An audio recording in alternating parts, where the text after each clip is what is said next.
காலை மன்னா ஏப்ரல் 13.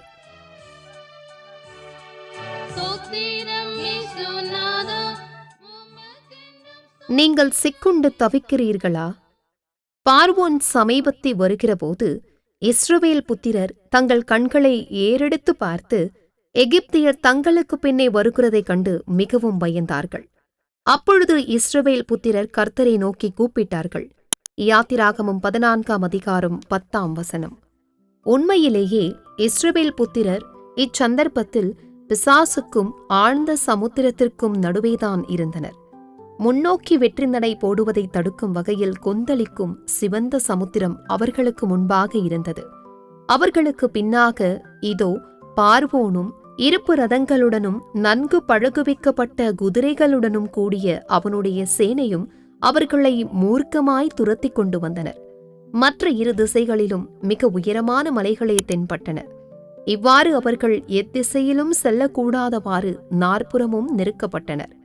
இவ்விதமான இக்கட்டான சூழ்நிலையில் அவர்களுக்கு இருந்த ஒரே ஆறுதல் யாதெனில், அவர்களுக்கு முன்னே தேவதூதனானவரும் மேகஸ்தம்பமும் உண்டு என்ற அறிவேயாகும். ஆனால் இப்போதோ அந்த ஒரே அடைக்கலமும் கூட நீங்கி போயிற்று. தேவதூதனானவன் அவர்களுக்கு பின்னே சென்று விட்டார்.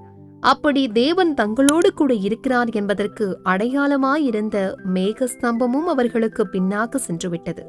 தங்கள் துன்ப வேளையில் தேவன் தங்களை கைவிட்டு விட்டது போல அவர்களுக்கு தென்பட்டது.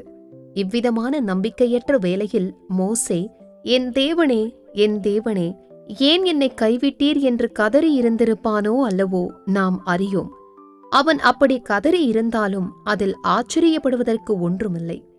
பரம கானானை நோக்கிய நமது பயணத்தில் நாமும் இவ்விதமான சூழ்நிலையை எதிர்கொள்ளும் சந்தர்ப்பங்கள் உண்டு. அவ்வேளைகளில் எல்லா வாசல்களும் நமக்கு அடைக்கப்பட்டது போன்றும், நம்முடைய தேவன் நமது ஜெபங்களுக்கு பதிலளிக்காதது போன்றும், அவர் நம்மீது இரக்கமற்றவராயிருப்பது போன்றும் நமக்கு தோன்றும். எல்லாராலும் கைவிடப்பட்டு மறக்கப்பட்டு போனது போல நாம் உணருவோம்.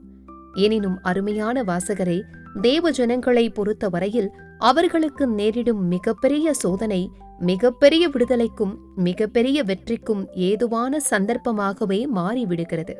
தன் ஜீவியத்தில் சம்பவித்துக் கொண்டிருந்தவைகளை குறித்து எல்லாம் எனக்கு விரோதமாய் நேரிடுகிறது என்று யாக்கோபு ஒரு சந்தர்ப்பத்தில் தன் அறியாமையினால் முறையிட்டது போல, எல்லா காரியங்களும் உமக்கு எதிராயிருப்பது போல தோன்றினாலும் அவைகள் உண்மையில் உனக்கு சாதகமாகவே இருக்கின்றன.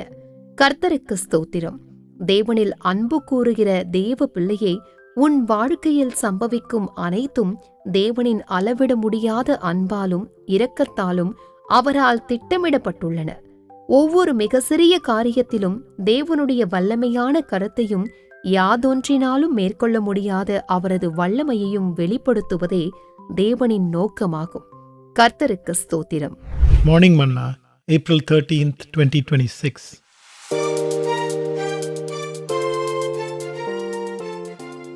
Are you cornered?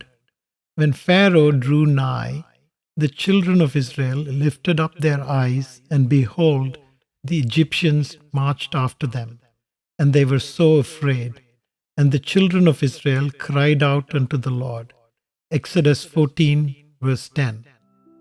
The Israelites were literally between the devil and the deep sea. Before them were the boisterous waters of the Red Sea obstructing their forward march, and lo, behind them was Pharaoh and his mighty army with their iron chariots and well-trained horses in hot pursuit. On either side, apparently, were lofty mountains. In their dilemma, their only source of comfort was the knowledge that the angel of God and the pillar of cloud were before them. But alas, suddenly that refuge too was gone.